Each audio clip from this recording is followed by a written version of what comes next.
Hi, friends! Welcome back to the KJ Lifestyle Podcast. No matter what you're doing right now, having a meal, getting ready for bed, tackling some chores, or taking a break at work, thank you so much for taking the time to join me.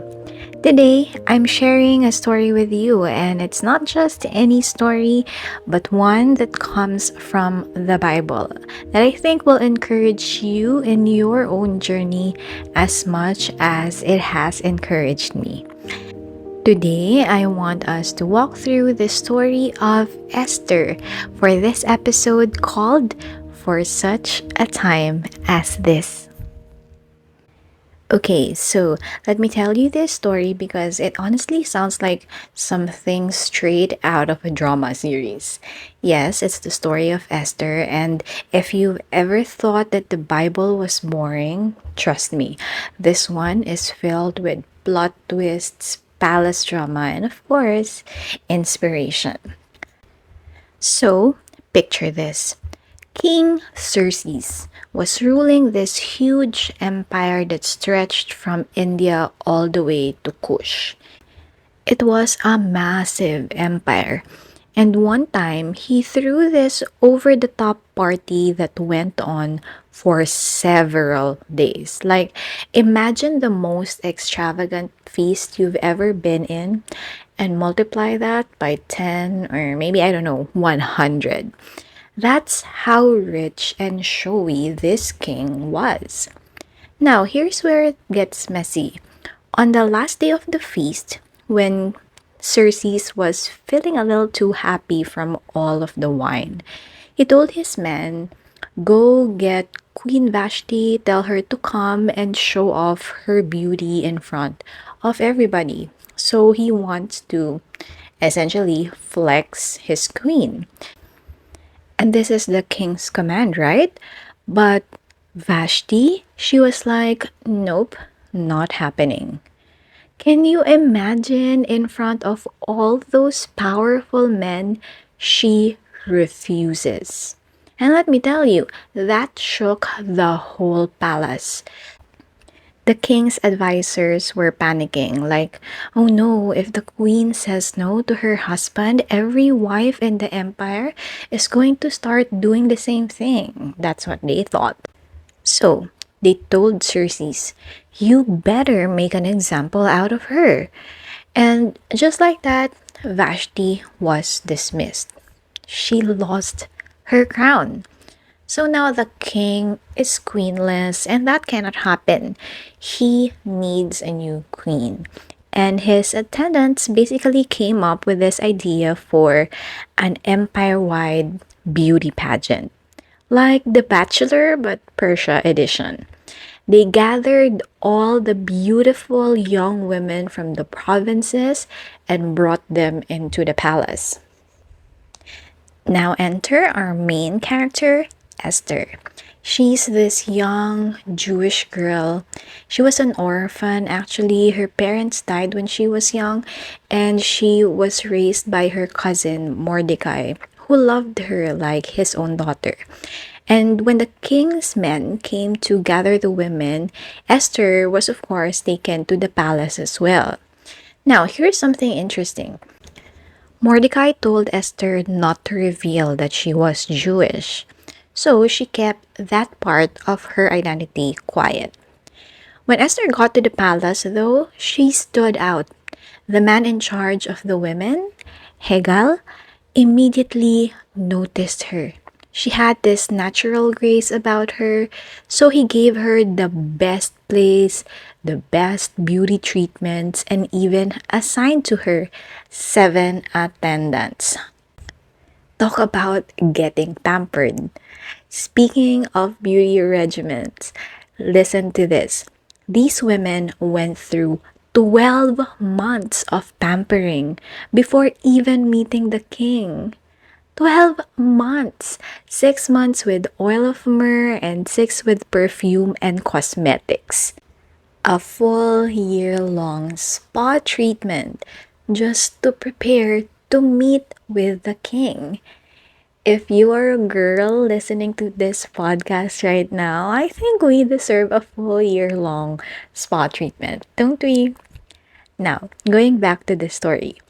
When it was finally Esther's turn, she didn't overdo it. She only took what Hegel advised.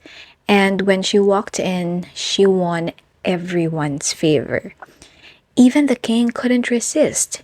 He loved her more than any of the others, and he put the crown on her head, making her the queen. And you think that's where the story ends? No, because one day Mordecai was hanging out near the king's gate and overheard two of the king's officials plotting to kill Xerxes. And of course, Mordecai told Esther, and Esther told the king. And it was recorded in the history books with Mordecai's names attached. That detail, it's about to come back later in a huge way, so remember that. Now, here comes the villain in the story, Haman. He was promoted by the king and really loved attention. Everyone was supposed to bow down to him according to him, but Mordecai, he refused. He's not going to bow down to any just normal nobodies. And that made Haman furious. But instead of just targeting Mordecai, Haman plotted to wipe out all the Jews in the empire. Can you believe that? One man's pride turns into a plan for genocide.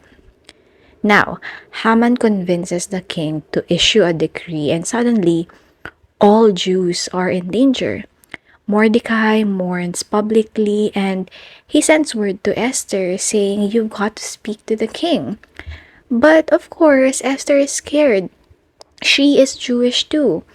Approaching the king without being called during that time was basically a death sentence, unless, of course, he extended his golden scepter. That's when Mordecai drops this iconic line: "Who knows but that you have come to your royal position for such a time as this?" Esther thought about it, and her reply is just as powerful. She said, "Gather all the Jews, fast for me, don't eat or drink for 3 days. I and my maids will fast too. Then I'll go to the king.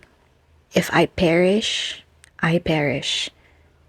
So she knows the risks, but she was so brave and still continued to do as planned. Fast forward, after 3 days, Esther put on her royal robes and entered the inner court. Imagine her heart racing in that moment. The king saw her, even held out the golden scepter and spared her life. He even asked, "What do you want?"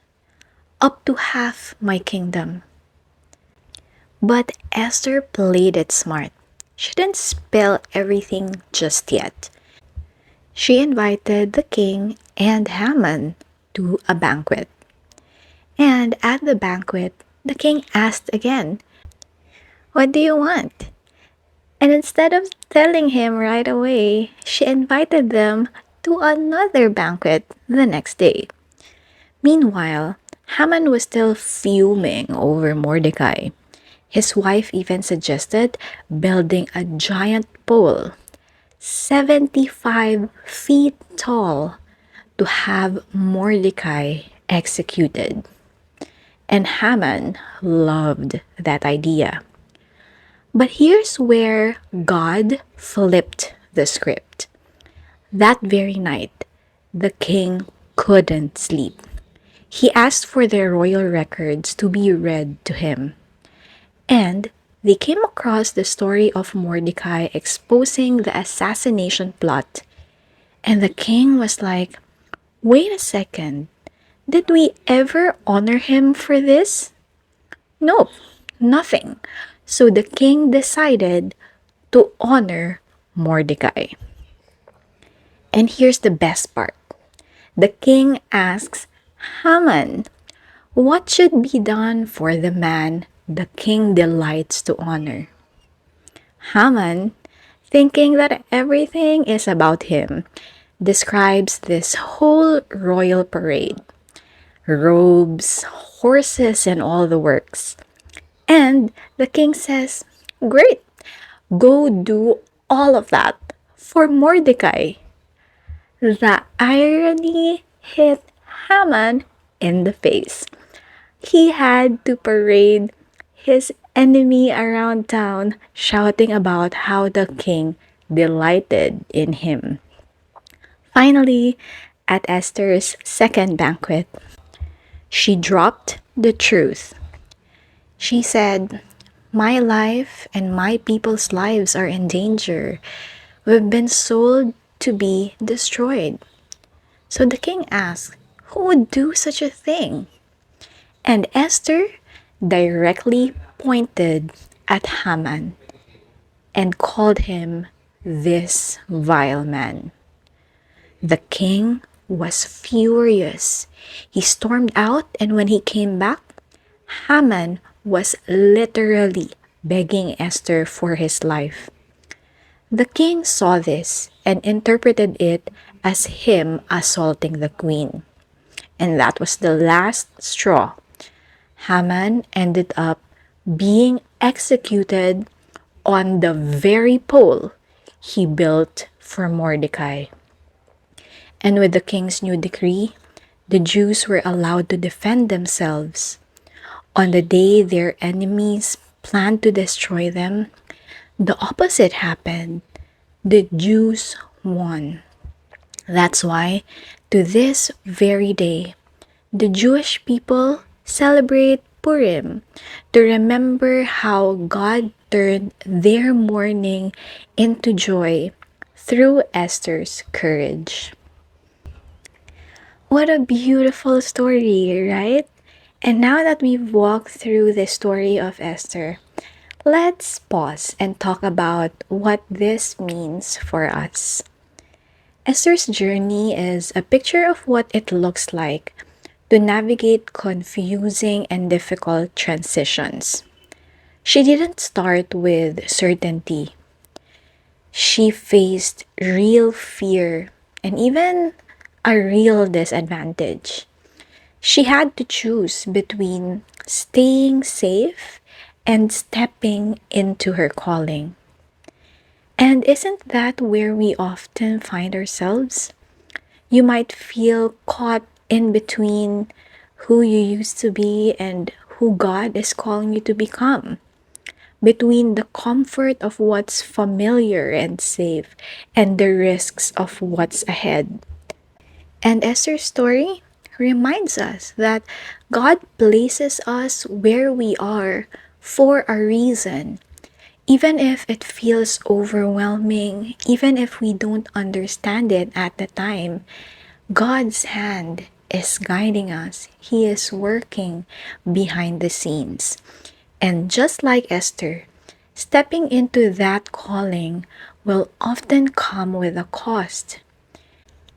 It might cost comfort, approval, even relationships, but in exchange, we gain courage, purpose, and the joy of walking in obedience to God. And that's what our lives are like, navigating the messy, uncertain spaces of life, the transitions that stretch us and prepare us for what's next, the greater things that God has in store for us. Esther lived through that. She was placed in a palace not of her choosing, faced with decisions she didn't ask for, and yet it became the stage where her calling unfolded. And maybe that's you right now. You don't see the whole picture. You're not sure why God has placed you where you are. But what if Just like Esther, you are here for such a time as this. If you feel compelled to go deeper into how this message relates to your life, I have 3 questions that I will use in my journal to process Esther's story, and you can use it as well. Number 1, what season of transition am I currently in? And how does it feel to be here? Second, what fears or risks might God be asking me to face with courage?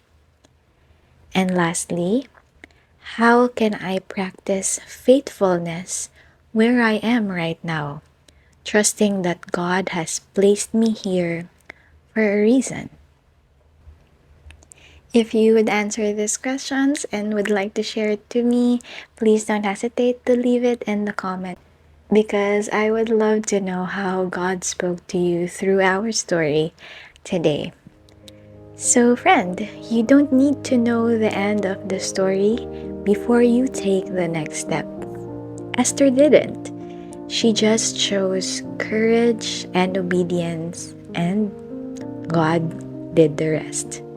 So, as you go through your week, remember this: God has placed you where you are for a purpose. And who knows, maybe you are right here, right now, for such a time as this. Thank you for joining me today. If this episode encouraged you, share it with a friend who needs a reminder that God is at work in their transitions.